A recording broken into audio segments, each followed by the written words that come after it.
An Exodus reading. Today is March 5th. Our reading from Exodus is chapter 14. The Lord said to Moses, "Tell the Israelites to turn back and encamp before Pi-hahiroth, between Migdol and the sea.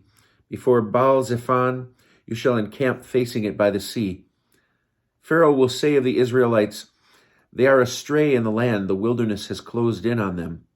Then I will stiffen Pharaoh's heart, and he will pursue them, that I may gain glory through Pharaoh and all his host. And the Egyptians shall know that I am the Lord." And they did so.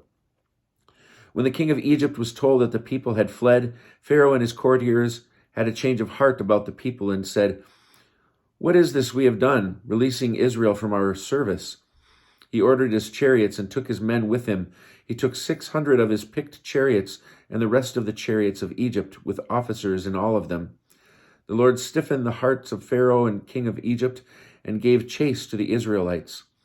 As the Israelites were departing defiantly, the Egyptians gave chase to them, and all the chariot horses of Pharaoh, his horsemen, and his warriors overtook them encamped by the sea near Pi-hahiroth before Baal-zephon.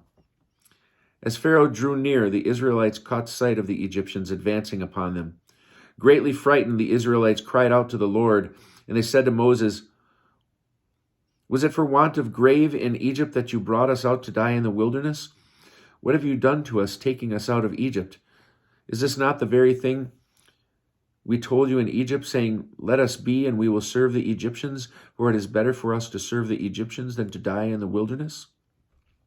But Moses said to the people, "Have no fear. Stand by and witness the deliverance which the Lord will work for you today. For the Egyptians whom you see today will never see us again. The Lord will battle for you. You hold your peace." Then the Lord said to Moses, "Why do you cry out to me? Tell the Israelites to go forward. And you lift up your rod and hold out your arm over the sea and split it, so that the Israelites may march into the sea on dry ground. And I will stiffen the hearts of the Egyptians, so that they go in after them. And I will gain glory through Pharaoh and all his warriors, his chariots, and his horsemen. Let the Egyptians know that I am the Lord, when I gain glory through Pharaoh, his chariots, and his horsemen." The angel of God, who had been going ahead of the Israelite army, now moved and followed behind them.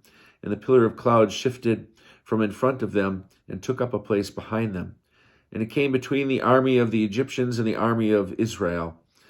Thus there was the cloud with the darkness, and it cast a spell upon the night, so that the one could not come near the other all through the night. Then Moses held out his arm over the sea, and the Lord drove back the sea with a strong east wind all that night, and turned the sea into dry ground. The waters were split, and the Israelites went into the sea on dry ground, the waters forming a wall for them on their right and on their left. The Egyptians came in pursuit after them into the sea, all of Pharaoh's horses, chariots, and horsemen. At the morning watch, the Lord looked down upon the Egyptian army from a pillar of fire and cloud, and threw the Egyptian army into panic. He locked the wheels of their chariots so that they moved forward with difficulty. And the Egyptians said, "Let us flee from the Israelites, for the Lord is fighting for them against Egypt." Then the Lord said to Moses, "Hold out your arm over the sea, that the waters may come back upon the Egyptians and upon their chariots and upon their horsemen." Moses held out his arm over the sea, and at daybreak the sea returned to its normal state, and the Egyptians fled at its approach. But the Lord hurled the Egyptians into the sea. The waters turned back and covered the chariots and the horsemen. Pharaoh's entire army that followed them into the sea, not one of them remained. But the Israelites had marched through the sea on dry ground, the waters forming a wall for them on their right and on their left. Thus the Lord delivered Israel that day from the Egyptians. Israel saw the Egyptians dead on the shore of the sea, and when Israel saw the wondrous power which the Lord had wielded against the Egyptians, the people feared the Lord. They had faith in the Lord and his servant Moses.